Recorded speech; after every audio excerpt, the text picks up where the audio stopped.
আসসালামু আলাইকুম গাইস, প্রতিদিনের মতো চলে আসলাম আমরা হাঁস মুরগির খাবার দেওয়ার জন্য। দেখেন ভাই কি পরিমাণ বৃষ্টি আমাদের এদিকে, চারদিকে পানি আর কেদা, প্রচুর পিছলা জায়গা। তার মধ্যে হাঁস মুরগির খাবার দিতে চলে আসছি। কেউ নেই আমি ছাড়া আমাদের বাসায়, আমি একাই হাঁস মুরগির খাবার দিই আর দেখাশোনা করি। তো আমাকেই দেখতে হবে হাঁস মুরগি। দেখেন আমার অপেক্ষায় বসে আছে ভাই, যে কখন আসবো, কখন ওদের খাবার দেবো, কখন ছাড়বো। তো হাঁসগুলো আগে ছাড়বো, তারপর মুরগি খাবার দেবো। দেখেন হাঁস ছাড়ছি, হাঁসগুলো বের হবে না, কিছু বের হবে আর কিছু বের হবে না।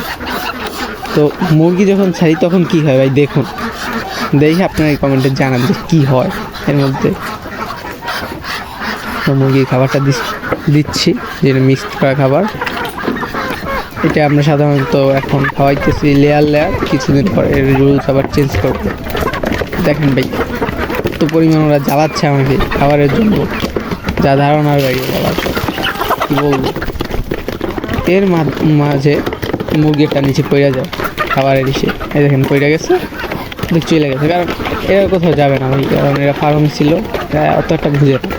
তো এখন এই মুরগিটা ধরবো, আপনারা থাকেন ভাই। আসসালামু আলাইকুম।